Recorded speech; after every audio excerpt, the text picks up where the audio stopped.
What's amazing, Madam Deputy Speaker, is that she has the nerve be used. Your reaction is... terms, and they're adding no new budget to it, which means, Campbell's Chancellor... Would you expect a resignation from the OBR? Increased taxes. What's it paying for? An increase in welfare spending.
amazing, Madam Deputy Speaker, is that she has the nerve to come to this House and claim this is all someone else's fault.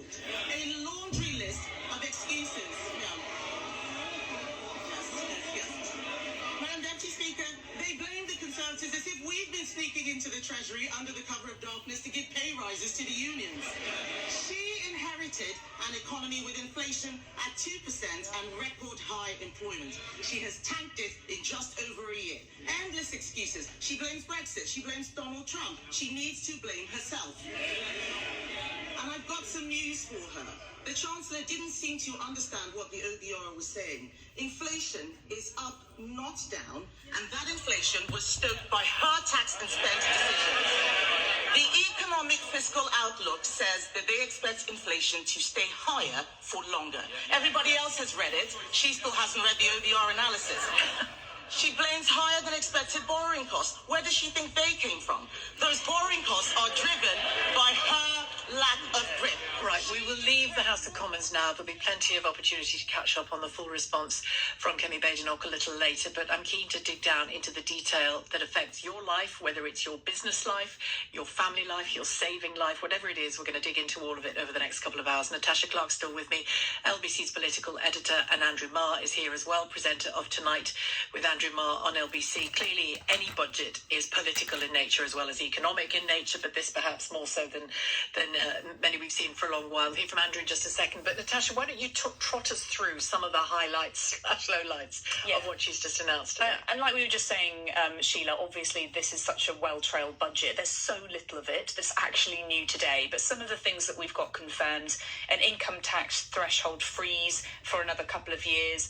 The fuel duty freeze will continue for another 6 months and then end. I think that's really interesting. We should get back into talking about that later.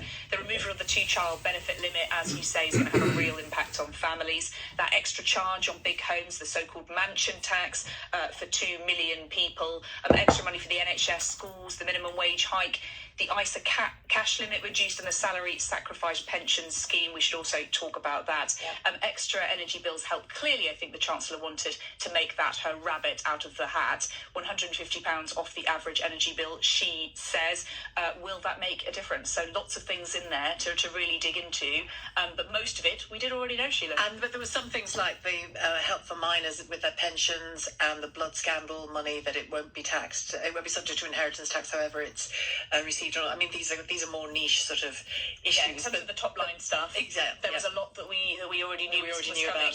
But I think you're completely right that yes, some of these measures are going to have some huge impact. I mean, the number of MPs she name checked and thanked for their essentially lobbying. It's the job that they do to get her ear. Let's talk to Andrew about that really headline thing of the tax thresholds remaining. You and I spoke about this a week ago, and I made the mistake of suggesting it was a stealth tax. There's no stealth about it. It is a huge tax rise, and it goes on for 3 years, which is a year longer, I think, than anybody had expected. She said a year ago this would be a tax on working people, which, if you remember, at the time of the election, the Labour Party said they would not be doing. Yes. She didn't try to dodge that today. She said it a year ago, but that everybody was going to have to pay for this. It's a massive tax increase, and people are really going to feel it. I think more even than the smaller measures like the pension tax and what she's doing on pensions. This is, she always likes to say she's a Labour Chancellor delivering a Labour budget, and that is absolutely what it was. I thought there were lots of smaller measures I quite liked here, but it's the surrounding politics, Sheila. Absolute chaos. I've been covering politics for an awful long time. I won't say how many decades, but quite a few of them, and I have never seen a day like this. I mean, specifically the OBR drop. The OBR, leaking the budget. We've had chancellors resigning for leaking one tiny phrase from one tiny part of a budget just a few moments before they go into the chamber. Hugh Dalton. This is the entire budget leaked by the OBR, and she made her anger clear in the chamber about who was responsible. It is absolutely astonishing. The markets, by the way, had a massive heart attack when that happened.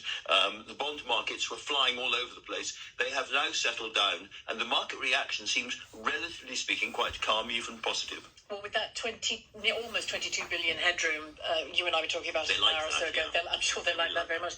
That OBR leak, mistake, whatever it was, turns out to be, will a head roll? I think probably. I think somebody has to really. That is just astounding, really, that could happen. And like I say, the entire document, not just a little snippet of it, as Andrew says, was available online and still available online. I've been reading it for the past 2 hours.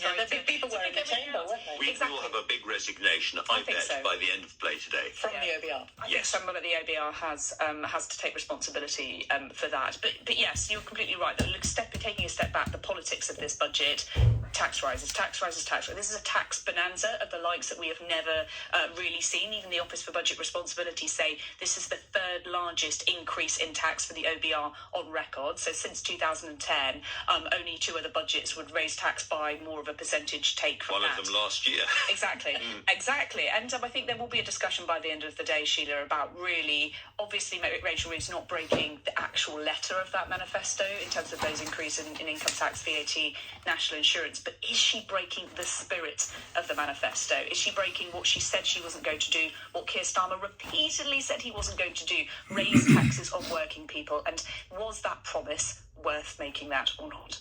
Answer to your question, yes. She is breaking the spirit of the manifesto quite clearly. But if you say what matters to her most, and you heard her getting very, very emotional, actually she did really well, I thought, today. When she was sitting there on the front bench, somebody passed her a phone, which showed that her entire budget had just been leaked. I noticed that just and, before, you could see the expression on her face. She briefly shook her head, didn't she? Yeah. And to get up with the entire chamber roaring derision at her and deliver that budget so confidently, I thought it was a great achievement. I also thought, you talked about her saying this is a Labour budget, but she also said, didn't she, my choices.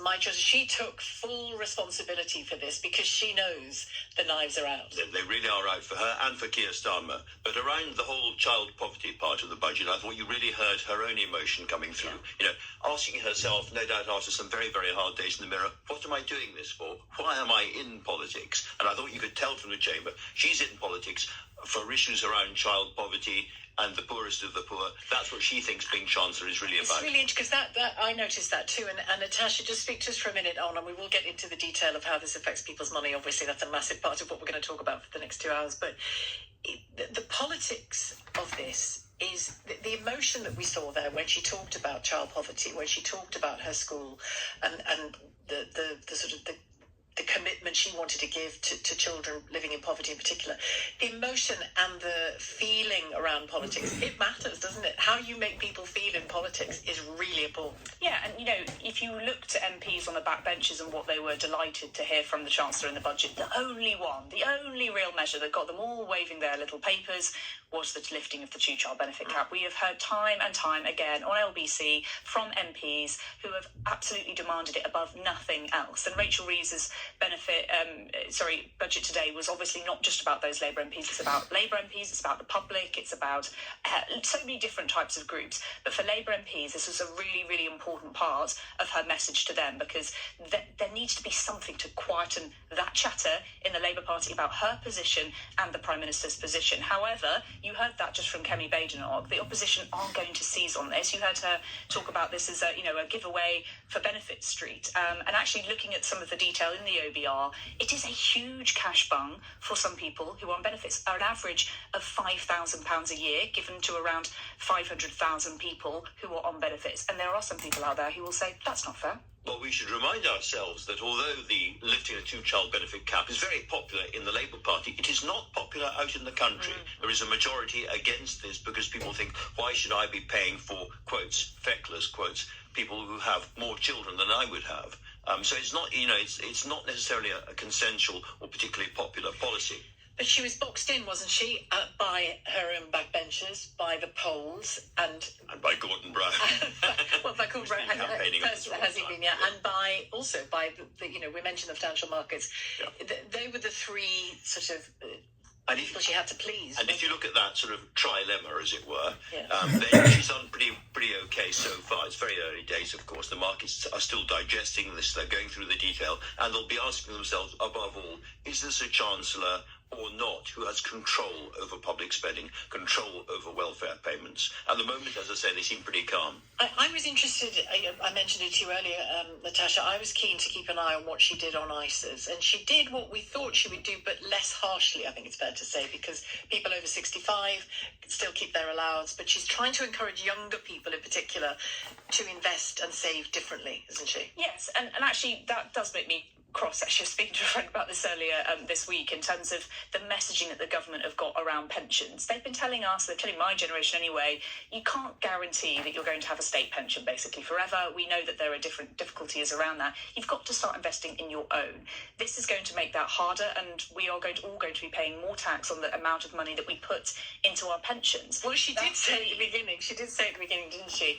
If you'd invested in stocks and shares, you'd have had £50,000 more. There's clearly nudge theory going on here. Absolutely. I think about 3/4 of this is paid by business, by employers, but a quarter by the people themselves. It's a very low amount, £2,000 a year. £4.5 billion she's taking out of this. It's a big change. It's a huge chunk, but after, governments and treasuries of so many years saying you've got to put more into your pension, you're totally now penalising the opposite. And if we are going to have an honest conversation about the state pension, which isn't going to happen until the end of the Parliament, because we know that all the government has committed to do that. Triple lock, yeah. Committed to the triple lock. They want us to put more into 15 our billion a pensions. year, the triple lock? £15 billion by the end of the Parliament. People talk about the bloated welfare budget growing and growing and growing, and an awful lot of that is about pensioners. Yeah. I think pensions took about 2% of GDP back in the 50s and early 60s. It's now north of 8%. It's a huge growth. We've got a habit of living longer, haven't we? We have got a That's habit. part of the problem. And on that, you mentioned pensions, work pensions, for example, the salary sacrifice scheme. The interesting thing there is removing the national insurance exemption from it, because that was what I meant. That was what you were alluding to. That will dissuade disincentivizing both people, companies, workers and and companies from putting into our own pensions. Yeah. And that just makes me very cross. I'm sure you're not the only one who's very cross. What else do we look at here? Not austerity. There wasn't a great deal on well, there was a bit on public spending on those on local authorities, but when she says that we are deciding firmly against austerity, is that strictly true? I think it is strictly true. In terms of the individual measures that we haven't talked about, but I thought were worth mentioning, I thought extra money for local mayors is interesting because, we know that giving extra mayors extra money straight from the Treasury. We know that the mayors are doing better in many respects than central government is doing at the moment. That's a kind of recognition of that. I was very pleased to see extra help for the high street shops at the expense of the big global online retailers. They're taking money from their huge sheds all around the country. Everywhere you go, you see these massive sheds. They're going to be taxed more heavily, and a bit of that money is going to the high street. Although that was a good measure. There's an awful lot to like in the smaller measures in this budget. She's still totally committed to investment. I'm personally very pleased that she's going to do more to get nuclear power up and running in this country, for instance. She talked about listening to the house building industry, but didn't put much meat on that bone, did she? And it's such a key issue. The big problem is they're simply not building enough houses. And we had Angela Rayner going on and on and on about how many more houses Labour was going to build. There's precious little sign of it so far. It's a big cheer for bingo duty going. Yes, and that sort of goes back to the sort of what Rachel Reeves has been trying to do around this budget. She keeps saying the word fairness. I'm going to make things fairer. And the bingo duty, the sort of levelling of those taxes, the online, offline gambling, and a number of other things that she feels that she's levelled the playing field on. I haven't actually checked this on the taxi tax that we were expecting to see, the levelling the playing field between black cabs and Uber drivers in terms of the amount of VAT that they pay. I wasn't sure what she was saying there. She talked about cab journeys that are dealt with like a coach tour or something, and I wasn't quite different levels of tax. The private hire Uber vehicles have managed to basically have a loophole of tax exemption. She, at least it was reported ahead of the budget, was going to close that tax loophole. Fairness. Is this a budget of fairness? I think is a question we will all be asking ourselves at the end of the day, and whether she feels that she has done it. But clearly, from what you heard from her just then, she feels this is a fair budget. One of the headline measures I think is going to cause a lot of debate is the so-called mansion tax on properties over £2 million, because you go around old Britain, and there's lots of old brick buildings with windows which have been bricked up. And that was because once there was a window tax, you're taxed for the number of Does the windows. Oxo Tower fall into that category? No, it's too new. But there's a lot of older houses. People have simply bricked up their windows to avoid tax. In this case, if you're hovering around £2 million, maybe you break a window, or you dirty the front of the house and bring the price down just below your 2 million. And similarly, if your house is just over 2 million, will the price drop because you now pay this impost, and therefore it falls below? It's a really, really difficult thing, I think, to actually collect the money. And Kirsty also was saying on your programme yesterday, it's hard to say for sure what a house costs because it costs what somebody's prepared to pay for it. Thank you very much to both of you, to Andrew Marr, presenter of Tonight with Andrew Marr, of course, on LBC. Lots more from him later. And Natasha Clark, LBC's political editor. Ditto, many thanks to you. Coming up after the news at 2. Going to continue with this. Want your calls as well and what you've made of it, how it affects you, or any questions you have about how it affects you on 0345 6060 973. I'll be joined in a few minutes by Zia Yusuf just after the news, Head of Policy at Reform UK. The Chancellor got a couple of digs in to them, didn't she, in the course of the speech? And Stephen Flynn will join us as well, the SNP leader in Westminster and the MP for Aberdeen South, shooting a bit of goading of them too, wasn't she, in the middle of the speech? Stay with LBC. You can watch the whole programme streamed live on the LBC app and listen in the usual ways. On your radio, on the LBC app, and Play LBC. leading Britain's conversation. This is LBC. From Global's newsroom at 2 o'clock, the Chancellor has revealed the government's taxing and spending plans, although many details were released in error by the Office for Budget Responsibility before her speech. Rachel Reeves revealed the net financial debt this year will be £2.6 trillion and said £1 in every £10 spent is on debt interest. The gambling industry is going to be taxed more, raising over £1 billion, and a pay-per-mile charge will be introduced for electric vehicles, but fuel duty is frozen until September. There was an expected statement on income tax. The previous Conservative government froze personal tax thresholds from 2021 to 2028. And today I will maintain all income tax and equivalent national insurance thresholds at their current level for a further 3 years from 2028. There was also an announcement about the so-called mansion tax. An annual £2,500 charge for properties worth more than £2 million, rising to £7,500 for properties worth more than £5 million. This will be collected alongside council tax, levied on owners, and we will consult on options for support or deferral. Basic and higher rate tax on property savings and dividend income is to be increased by 2 percentage points. The two-child benefit cap is being scrapped from April, and there are new rules for ISAs, part of which will have to be invested in stocks and shares for those under 65.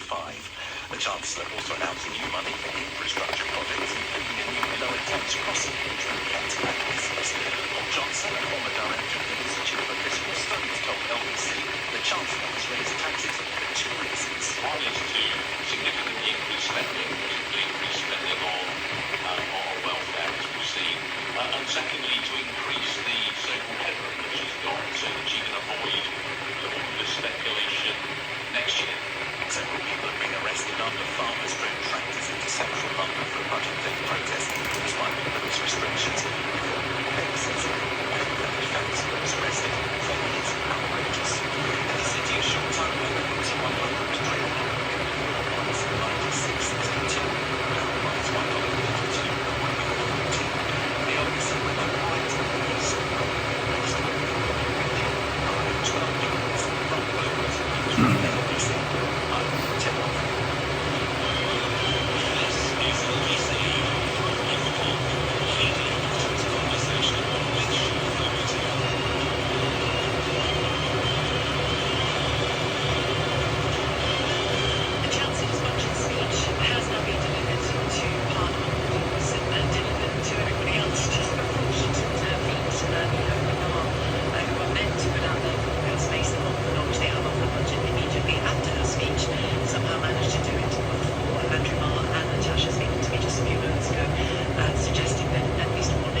shot every time she said as in a drink, every time she said the Conservative government, I'd be mighty tipsy. I voted for this party, but she's losing my support with this constant blame game.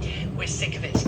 We want to move forward and we want positivity for working people, but I struggle to see anything positive for me as a working single parent. Labour will never get my vote again, says Lucy. There are positive texts coming in. I'll make sure to read some of those as well as we proceed throughout the afternoon. But your calls on 0345 6060 973. Just to remind you, you can watch the programme live on the LBC app where we're live streaming it, and you can listen in the usual ways on the radio and also on Global Player. I'm joined in the studio by Zia Yusuf, Head of Policy at Reform UK. Good afternoon to you. Thank you for coming in so quickly. My pleasure. One of the things that's exercised you before we get into more of the detail is the announcement as a kind of fait accompli of how digital ID will be used. Your reaction is, well, oh, so we're having it, are we? Well, it's £1.8 billion is what's in the numbers in the OBR report. £1.8 billion for digital ID, for which there is no electoral mandate, with nothing in the manifesto. Nobody wants it. It's incredibly unpopular in the country. They are getting that £1.8 billion from the Home Office budget, which they've already frozen in real terms, and they're adding no new budget to it, which means they are literally, this government is taking money away from border control, i.e. the Home Office budget, in order to spend money on digital ID, which supposedly was meant to help with border control. You couldn't make it up. And obviously we've had the leakiest budget in history, which has culminated in an enormous leak, quite fittingly. It's an omni-shambles budget from an omni-shambles chancellor. Would you expect a resignation from the OBR budget? That's the least of what we look for. We need Rachel Reeves' resignation. Why? Forget about the OBR. She promised she would raise taxes by around £8 billion before Labour won the general election. They have already raised taxes more than 8 times that amount, right? Almost £70 billion in increased taxes. What's it paying for? An increase in welfare spending. According to the OBR new number, welfare spending is going to grow by £16 billion. Are you not in favour of taking children out of poverty? We are in favour of, for example, removing welfare for foreign nationals. I mean, we already laid this out. We are in favour of, for example, stopping payments to people with non-serious anxiety conditions and putting them back into work, which all of the evidence from across Europe tells you that is the best thing. She's taken an awful lot of foreign people out of state pension receipts. But let's look at the overall numbers. What's happening is debt is going to continue increasing. She's raising taxes on people. The doom loop, we just talked about this. There is one big doom loop this country has been in because of the Tories and now Labour, and within that there's lots of sub-doom loops. The only way you're going to stop this is to reverse all of that, which means you've got to reduce public spending and allow people to keep more of their wages. Lucy's text that you just read out, I couldn't agree more with her. And here's the worst part of this. None of this was in Labour's manifesto. They lied to the British public in order to get themselves elected. Now they are betraying the British public. She mentioned the NHS a lot, and the waiting list being brought down not by 1 million but by 5 million since they've been in power, and she gave all praise to West Streeting for that. Reforms plans for the NHS aren't entirely clear, are they? You have clearly started a conversation about a very different funding model for the NHS. How would reform have brought down those waiting lists by 5 million? So we have no plans to change the funding model for the NHS. The most important thing we can do for the NHS is stop the insatiable growth in demand on its services. Here's the eye-watering detail. Since 2010, the British population has grown by 10%. Over 95% of that is through immigration. Real spending on the NHS has since doubled. So real spending doubling to cope with a 10% increase in demand. But that word immigration covers a lot. What's that telling you?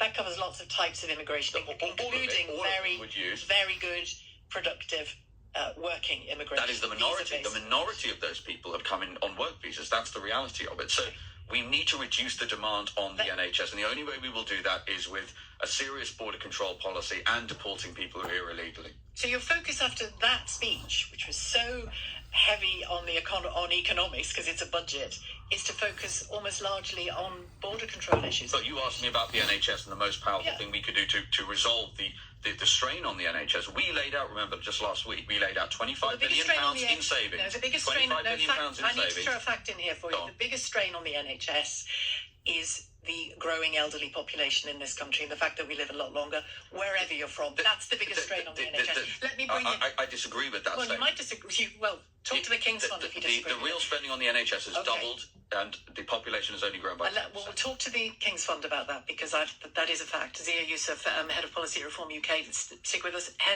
Stephen Flynn, SNP leader in Westminster, joins me as well. Before we lose Zia, I know you have to go at 10 past. Anything you want to say in response to what you've heard from him so far? The one thing I didn't hear from him was an explanation about Nathan Gill and the guy, I think it was, who took money from the Russians, I believe it was. I didn't hear him talking about that when I came in, but maybe that's because he does embroiled in a racist. It's funny, someone from the SNP turning up here to talk about corruption. That takes quite a lot of gall. We've already covered that. We've already covered this. I've never met Nathan Gill. The first time I read his name was in the newspaper with regards to this case. It's ancient history. For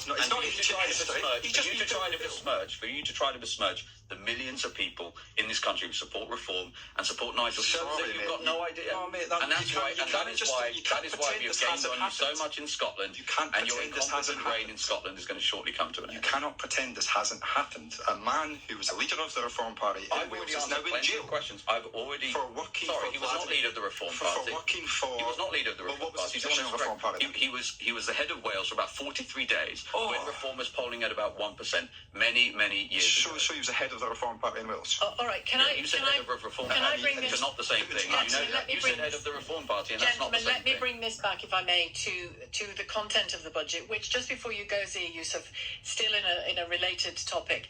The Chancellor did allude to increasing sanctions on Russia, and she said sarcastically, in humour, but sarcastically, I'm not referring, or I don't refer to the honourable member for Clacton. I mean, she was making a joke about the leader of the party being a Russian asset. Rachel Reeves has made a habit of cracking jokes while destroying people's lives in this country. Is he a Russian asset? She's already driven a farmer to suicide because of the increase. Is he a Russian asset? You know the answer to that question, and I take exception. I'm sorry. I take exception to you asking me that question. Are you seriously asking me the question if Nigel Farage is a Russian asset? Yeah, that is your serious question as the host of an LBC show. Yeah, I have. Let me categorically say that not only is that not true, it is deeply offensive, again, to the millions of British people who support and support Nigel Farage. And I'm sorry, But you can't. Let me say, the notion you cannot dodge questions about Nigel Farage by suggesting that I'm asking a question about people who are interested in voting for him. They have every right to be. You are serious about asking that question, because I put it to you, that is not remotely serious. Nathan Gill was one. Should we talk about corruption inside your party? Nathan Gill. Should we talk about what happened with your former leader and her husband and all of the outrageous... One at a time, so listeners can hear what you say. I will be very careful. You have some gall coming in here talking about corruption, and I'm sorry, there are millions of people in this country who support reform. You have made that, you've asked that question with that intonation, with absolutely no basis for doing it, and I don't think that's remotely fair. All right, well, thank you. I've been told you have to go. You've had a limited amount of time with us, but thank you very much for joining us. Zia Youssef, Head of Policy at Reform UK. A few more minutes with Stephen Flynn, SNP leader in Westminster and MP for Aberdeen South. To be fair to the question that Zia Youssef just asked you before we get into the nuts and bolts of the budget, are you satisfied that any corruption in the SNP is under control and is being properly investigated and has been properly investigated? I'm not aware of what Zia Youssef was referring to there. If he's referring to a private citizen who used to work for the party, I obviously can't comment on that, because that's an ongoing matter. It's a very different thing to a politician within the Reform Party landing themselves in jail for 10 years for taking money from Vladimir Putin. I think that's quite an important issue, and if I was Zia Youssef, I'd be trying to deflect from that as well. Your own party was given special mention as well during the budget when the Barnett formula was announced. Satisfied? She wanted to know whether you were satisfied with it. Well, actually, I find it quite funny, because she said that Anas Sarwar had told her to give Scotland some money. It was just a pity that Anas Sarwar didn't tell her to make sure the growth was improving, that living standards were going to go up, and the energy bills were actually going to come down by the promised £300. I mean, if Anas Sarwar wants to have conversations with Rachel Reeves, he should probably prioritise those ones. In a sense, the announcement on the child benefit cap, the lifting of the child benefit cap, mirrors what's been going on for quite some time in Scotland already, doesn't it? What was your overall sense of the welfare offer there in that budget today? Yeah, look, the Labour Party, some of us can remember being in the House of Commons, I think it was just last year when the Labour Party voted to retain the two-child cap. So they've, of course, U-turned on that position. I don't think anyone credible in Scotland is going to argue that that's not a good thing, because it's going to lift children out of poverty, and I think we would all welcome that. My bigger concern is the fact that, as I kind of alluded to there, we have a Chancellor who stood up and given a chaotic budget. There was chaos in advance for the last few weeks. It was chaos in the hour or so running up to it when we all were reading what the OBR had to say, and then it was chaos during it. And I say that because of the fact that we now know that the growth has been downgraded, that living standards are going to rise by lower than expected. And of course, we know that energy bills, and we've been told to be grateful about a £150 reduction in energy bills. The Labour Party promised us a £300 reduction in energy bills, and of course they've gone up by nearly £200. They're expected to go up again by £50. On energy bills, given that the North Sea is so important here, what would your prescription for that be? Well, if I may, on the North Sea, I think today's a very dark day for the North Sea.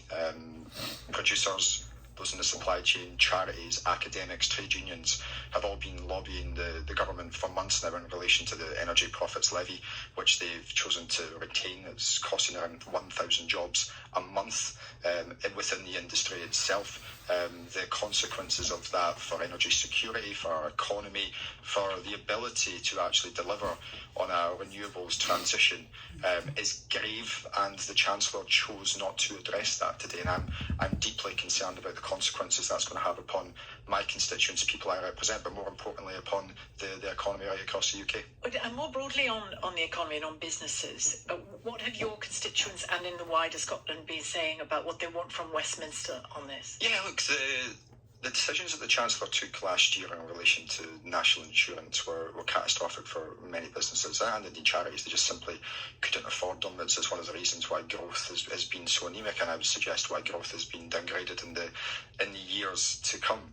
But primarily it's been centred around the fact that the government have put in place this tax regime with regards to one of Scotland's biggest industries, a tax on Scotland's energy sector, as many would justify. Because she was lauding her record there, early record obviously, on investment. You say, what, she set a blind eye to Scotland on that, do you? I think she's completely ignorant to the damage that her government's policies, both in respect of taxation but also licensing, has had on Scotland's energy sector. And the flip side of that is that the government would argue that they want to see a renewables transition. I want to see that too. But when we look at some of the detail in relation to the auction round, which has just been put in place, that doesn't do what the government would hope it would do either. So we're getting hit from both sides. It's the worst of all worlds. And the consequence is that people are losing their jobs, 1,000 people a month, because of the decisions that this Labour government are taking. Now, I hate to draw a comparison, but Grangemouth they promised that they would keep the refinery open prior to the election. It's shut. They completely ignored any warnings from ExxonMobil in relation to Mossmoran, which is about to shut in Scotland as well. And in the North Sea, they're pushing the oil and gas sector off a cliff. This is the slow de-industrialisation of Scotland under Labour Party's watch. They promised us that wouldn't happen. It is happening because of the tax that they're putting on Scotland's energy sector. Brief word on the mansion tax. It's going to be one of the sort of headline issues from this budget, I think, even though it doesn't affect that many people. Yeah, I'm not going to lose any sleep about it. You're not going to lose any sleep about that. No. Particularly her response to the sort of jeering on the £5 million level was pretty definitive, wasn't it? Yeah, I think you had a lot of Tories and Nigel Farage and Richard Tice rapidly emailing their accountants saying how do we dodge this? I'm being flippant, of course. They might have been. Well, they might have been, yeah. They were concerned about that because it impacts them, because they're the wealthy ones in society. I think for most of the population, they'll turn a blind eye at that. Thank you very much indeed, Stephen Flynn, SNP leader in Westminster, MP for Aberdeen South. We'll hear from some of our reporters dotted around the country in a few moments, and from you as well on the usual number 0345 6060 973. At 2:35, we'll be joined by a former Chancellor. He wasn't there for long, but he was a former Chancellor, Nadine Zahawi. That's all here on LBC. Stay with us. It's 2:17. Tonight with Andrew Marr from 6 p.m. After a blundering run-up to one of the most difficult budgets in modern times, did the Chancellor do better today? If not, then her future and that of the Prime Minister are now on the line. I watched it live with the former Bank of England guru, Andy Haldane. You'll hear his instant verdict, that of all the main parties, and yes, mine as well. Join me at 6. Tonight with Andrew Marr from 6 p.m. Listen on our free Global Player app or the new LBC app. Your body is amazing, but when you feel pain and it holds you back, you want answers. Fast. With Harrow's Clementine Churchill Private Hospital, you have options, and you don't need health insurance. From joint pain to chronic period pain, whatever pain is holding you back, we provide the treatment you need without a long wait and the worry. Less waiting, more living. Find out more at circlehealthgroup.co.uk/Harrow. Save up to £720 on the all-new Honor 400 Pro smartphone in EE, featuring Google Gemini and Circle to Search with Google. And Steve missed out. Why? Because he's a mug. A mug? What? What does that mean? The misguided upgrade guy. Paying too much for the same old phone. Again. Really, Steve? Oh, right. Don't be a mug. Get your new Honor 400 Pro at EE today. T&Cs apply. Limited time only whilst stocks last. Buzzing for the game this week. I want to hear what my mates are saying. I want to tell them they're delusional. I want to tell them who'll score first. I want to call the half-time score and the full-time score. And when our kid pipes up and says, want to bet? I'll stop. Think about it. Check my limits. Check how much I've played. And maybe I'll think, nah, not today, mate. Sometimes the best bet is the one you don't make. Gamble responsibly. Bet Fred. 18 plus gambleaware.org. Sheila Fogarty on LBC. Call 0345 6060 973. We'll get to our reporters in various parts of the UK in a moment, but I want to get to your calls very much as well. William has called from Lewisham. Hello, William. Hi, Sheila. How did it land in your house? I mean, not brilliantly. I'm a limited company director, and once again, it feels like the government are tone deaf to the way we earn our money and also our needs as hardworking people. But I think clearly we don't count as hardworking people, as we didn't in COVID when dividends didn't get considered as income back then. We're being slammed again. I mean, thanks to this budget, I'm probably going to have a pay cut with the freezing of the thresholds plus the dividend tax increase. I'll have a pay cut of about 5.5% next year. So, wow. As a hard-working person, but clearly not hard-working enough, despite the fact that I try and generate, money for the economy and drive my business forward. What were you looking for, given that the national insurance hit that you had last time as a business person? What were you hoping for here? I think it's not that I was expecting to get away without anything going up. It's more, I think, the fact that perhaps income tax across the board should have gone up. I think the thresholds thing is a really sort of blunt instrument. I don't think it's helpful. I think that, they should have put the threshold up and perhaps also put up everyone's income tax. I know it wouldn't be popular, but, they could get it out of the way now, and then by the time the next election comes around, maybe people will have seen the benefit. Yeah, you're not alone in thinking that. And I just think in the context of what you just said there, a text here from Julia says, it seems there is no change for me at all. I've got a big house, a healthy private pension, some savings and assets. Despite the smorgasbordification of budgeting, she says, I can't think of any area where I particularly contribute more. And in a way, that's a good counterpoint to the point you've just made. The Chancellor said, didn't she, I'm asking everybody to pay a little more. But actually, it's not a little, is it, for everybody? No, I mean, there's always going to be exceptions, but I just think that, we're tired in this country of seeing corporations, there's a list we could all name, I'm sure, who don't pay, what they should, really, their fair share. Major brands that don't seem to pay for, everyone in this country the way that the rest of us do. But then when it comes down to, hitting things like dividends, I mean, I get why they're doing it, because they equate it to savings. But again, it just shows that the government are just tone deaf when it comes to understanding how business operates. And given that growth is the only thing that's going to get us out of this mess, they need to pretty quickly understand business. There was a little change there, wasn't there, to the sale of businesses to trusts, I think halving the capital gains tax on that. But does that affect quite a small number of businesses, would you say? I'm sure it will. Of course, it will impact some, but I mean, it's not, that doesn't necessarily... Not most. No, I mean, and it's kind of in terms of the day-to-day running of a business, the making of a profit. That's the stuff that is driving, the country. In the same way as people going out to work is what's driving the country forward. Selling a business to employees, great idea. But that's implying that the owners are putting their feet up and retiring and moving on. So, it's like. It just doesn't feel like it's equitable enough in my book. Okay, thanks very much indeed, William. Michael has texted, I noticed this too, Michael, there is nothing for the self-employed here. Nothing. No mention at all. Why not? It's interesting. You're absolutely right to say that, Michael. There was a nod to entrepreneurship, but there was no great detail, was there, in that for sort of ordinary day-to-day self-employed people. Thank you for your text, Michael. Let's hear from our reporters. Let's start with Alex Taylor-Brown, LBC's Yorkshire correspondent, who's been speaking to people in Rachel Reeves' constituency of Leeds West and Pudsey. Alex. Afternoon, Sheila. Well, there's a couple of things that have gone down well here in Leeds West and Pudsey, not least the two-child benefit cap being scrapped. Now, I've been speaking to Karen Bergen, who's from Leeds North and West Food Bank, who operates in various parts of this constituency. She actually met with Rachel Reeves last week to talk about the sort of needs of people that they're supporting. She says this will help the people that they're helping. We still see lots of people who are on universal credit, single people, universal credit, that isn't covering their essential outgoings, not able to afford food. Obviously, lifting the two-child limit doesn't affect them. They are still going to suffer the consequences of.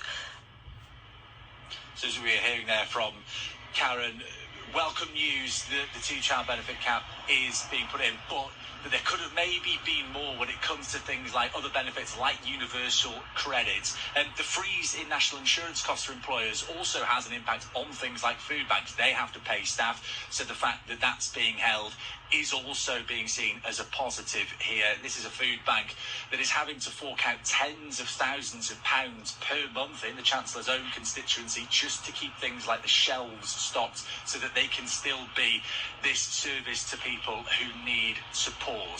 Now let's head to our Scotland correspondent, Alan Zazinski, who's in the East End of Glasgow. Yes, where I've been speaking to parents and carers whose big focus today has also been on child poverty and in Maine what help is coming for them. This area has some of the highest levels of child poverty in the entire country. More than a third of children living here are in that situation. That number rises for bigger families too, many of whom I have been hearing from in the last hour. All of them have welcomed that two-child cap scrapping, as you can imagine, but they all questioned just how much of a difference it's actually going to make, given how high their bills still are. Got 3 kids, it's hard. I own my own business, but it's still difficult. What are the biggest challenges you face? Heating, electricity, even the cost of petrol, food, everything. It's ridiculous. We're being skinned alive.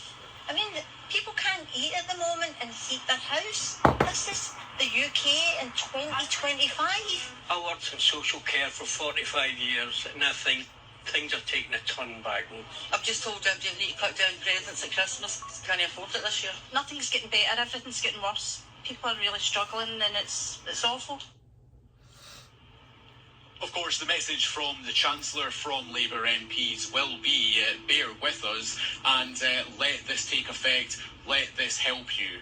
Now, to our correspondent in the South East, Emma Corr, who's been speaking to voters in Maidstone in Kent, where Reform, of course, surged in the local elections. Thanks, Alan. Well, Maidstone is home to Kent County Council, now run by Reform, after Nigel Farage's party gained plenty of votes in this year's local elections, drawing support from voters frustrated with Labour and the Conservatives. And here on the High Street, people telling me today's budget hasn't shifted their concerns. Not sure Rachel Reeves really quite understands the tax system. The sort of raid on our pensions and ISAs and all this sort of stuff, where it's just gone for a straight tax rise rather than faffing around with all the other bits and pieces. Labour, in my mind, has always been a tax government.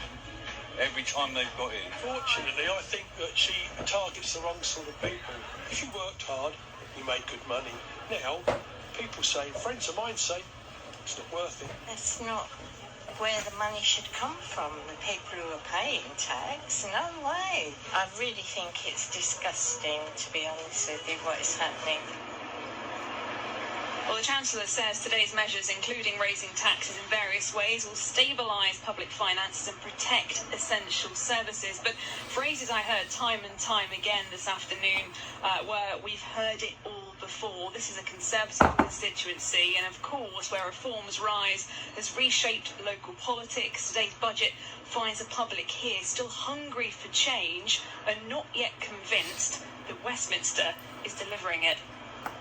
Thanks very much to Emma Core, LBC South East correspondent, Alan Zazinski in Scotland, and Alex Taylor-Brown, LBC's Yorkshire correspondent. With me in the studio is Joseph Draper, LBC's reporter, who was at the farmers' protest at Trafalgar Square, where I understand there were some arrests. Yeah, there were. I mean, it was absolute chaos there this morning, Sheila. Dozens of tractors manded the roundabout on Trafalgar Square. Over 100 clogging up the nearby streets, blaring their horns. I'm sure they caused a few headaches for commuters this morning. They blocked the rush hour traffic. It's quite a sight, actually. I've only seen the protest once. It's quite a sight, isn't it? Yeah, and the sound But the incongruity of the huge, great tractors in the middle of London. Yeah, it's a very strange sight to behold, I must say. And the sound was incredible. I mean, some of them were blaring sort of Ibiza classics. It was really quite ridiculous to see it that time of the morning.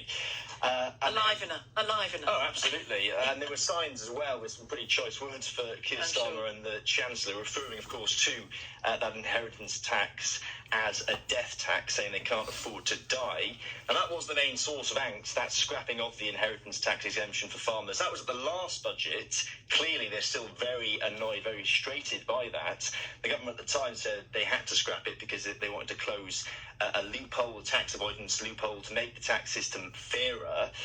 The majority of the farmers have now sort of abandoned their vehicles at Trafalgar Square. They've marched down to Whitehall and they're now picketing outside Number 10. I spoke to some of them. They wanted to see that tax scrapped, and they wanted more support in today's budget. And I think, though, they'll be bitterly disappointed, especially with that mansion tax, which could well affect some of them. The farm buildings at their homes as well. Yeah, exactly, yeah. It's a death tax. Nobody should have to pay it. If I die, basically, the inheritance tax I'll have to pay. My children won't be able to afford to pay it, and the farm will have to be sold to pay it. Now they've set a wildfire. So now we're stuck. It's turning as well into a bit of a political row. Police say they've arrested several farmers because they refused to move their vehicles, breaching policing conditions. And the Reform Party, as you had Zia Youssef on not long ago, they say they'll pay the legal fees for any of those farmers who've actually been arrested because they want to support the farmers. That's what they say. And the farmers I spoke to say the police force cancelled those agreed protests at the last minute yesterday. By that point, though, dozens, hundreds potentially of farmers were already arriving in London overnight with their tractors. We did reach out to the force. They say they were allowing a protest. You can see that on Whitehall now, but they had made conditions which essentially meant people couldn't bring their vehicles with them because of the obvious disruption that it will cause. Thank you very much, Joseph. Joseph Draper, LBC's reporter, who was out there in Westminster while the budget speech was going on with the farmers. There was something, I'm not going to say definitively because I'll need to check it, there was some announcement in relation to inheritance tax and spousal allowance, and I wonder whether that will have some connection to farmers. Potentially, I don't know, I'll check, but we can say for sure, because we have a transcript of the speech, she didn't say the F word once. She didn't say farmer once, not once. I'll be joined in a few minutes by Nadeem Zahawi, former Chancellor of the Exchequer, for a brief period of time. And remember the business owner and the mum, hard-working mum, who we spoke to last week about what they expected and hoped for from the budget. We'll catch up with them as well. Darren, businessman from the Cotswolds, and Lynn, a mother from Redbridge. That's all coming up in the next half an hour here on LBC. The time is, what's the time? 2:32. Let's get the headlines, shall we, from Tim Humphrey? The Chancellor's announced a string of tax rises in her budget after the details were mistakenly released early. Rachel Reeves has frozen income tax thresholds for another 3 years, introduced new levies on gambling, and will bring in a mansion tax on properties worth more than £2 million. She insists she's taken the right choices for a fairer economy. The two-child benefit cap is being scrapped from April, and there are new rules for ISAs, part of which will have to be invested in stocks and shares for those under 65. One other story, a man's pleaded guilty to seriously injuring people by driving into fans at Liverpool's Premier League title parade. 54-year-old Paul Doyle sobbed as he changed his pleas, admitting to 31 charges. LBC weather, bright in the east but rain in the west, where it will be windy and a high of 12 degrees. The Budget. Have your say only on LBC. Imagine a club like no other, with locations all over the country and top-notch facilities. A club that gives you access to unique experiences and cutting-edge tech, where you can be hitting the gym 1 minute and hitting 30 knots in a Pac 24 rib the next. Join for just 24 days a year with no annual fees. In fact, we'll pay you. Royal Navy Reserves. New members welcome. For your local unit, search HMS President, London. At Thames Water, we're replacing hundreds of miles of old pipes with brand new ones that will reduce leakage and last for generations to come. Making our network better for everyone. All part of our biggest network upgrade in 150 years. Search Thames Water's biggest upgrade. Save up to £480 on the all-new Honor 400 Pro smartphone in O2, featuring Google Gemini and Circle to Search with Google. And Steve missed out. Why? Because he's a mug. A mug? What? What does that mean? The misguided upgrade guy. Paying too much for the same old phone. Again. Really, Steve. Oh, right. Don't be a mug. Get your new Honor 400 Pro at O2 today. TLCs apply. Limited time only whilst stocks last. You ever wondered why Cadbury Heroes are called heroes? Because they're all heroes, no zeros. 9 Cadbury favourites in one tub. Individually brilliant, but together iconic. You couldn't name a more legendary group. What about the band Queen? Great group. Great songs. You can't eat a song, though. Yeah, I think I'd rather have the crunchy bits. The best groups are all heroes, no zeros. Like Cadbury Heroes. Leading Britain's conversation. This is LBC with Sheila Fogarty. Text 84850. I'll get to your calls again and your texts. Lots of texts and tweets coming in too, so we'll get to those in just a second as well. I'm joined first, though, by Nadhim Zahawi, the former Chancellor of the Exchequer, former Education Secretary and Conservative Party Chairman as well, no longer in the House of Commons. Good afternoon to you, Nadhim Zahawi. Good afternoon, Sheila. Can I just double check? I'm pretty sure I'm right. You never actually got to do that. You weren't Chancellor for that long, were you? Were you spared the pressure of a Chancellor speech? Yeah, I did the Mansion House speech. Which is an altogether more elegant affair, isn't it? Yeah, quite right. What did you make of what you heard then? And then we can dig down into it. Well, I think a couple of things. One, I think that the Chancellor has clearly broken her promise, especially on freezing the thresholds, and I think she's going to have to explain over the next few days. It's historically it would have been a resignation matter. I think what this Chancellor has done, especially with the lifting the cap on the two-child benefit, and the speech was sort of sprinkled with giveaways, mainly to sort of the hard left of the Labour Party. She's basically added £26 billion worth of taxes to pay off the hard left. Name which announcements were a gift to the hard left. Talk me through that as you see it.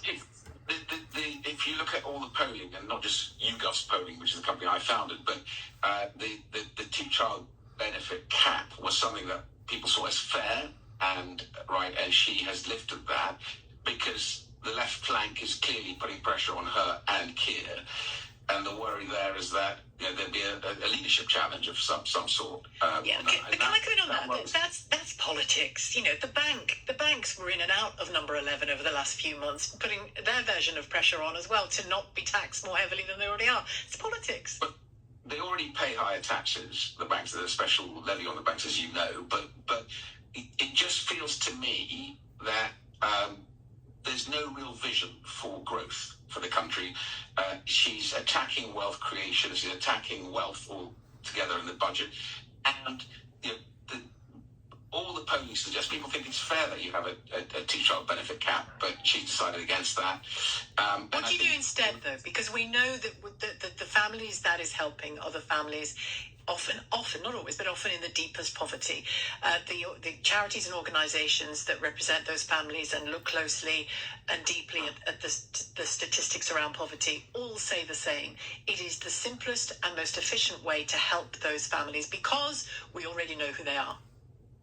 What do you do instead to help them? I would say that there are other ways than people who are having to also struggle and pay for their kids and the number of kids that they have will feel well, how about me, right? How about I might be just outside of that, and is it really fair that you lift the cap for those who of course you want to help, but there's a fairness argument which all the polling suggests is something that I think the nation feels is wrong and unfair. Yet she chose to do it because I think they feel that the greatest threat coming at them is from their left flank.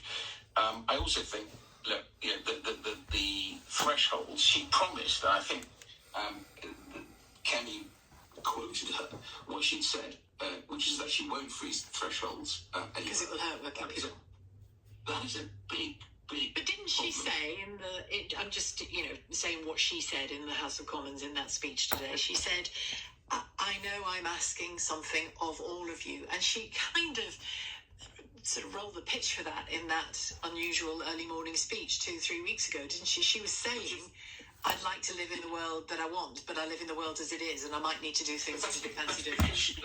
She's had a freezing effect on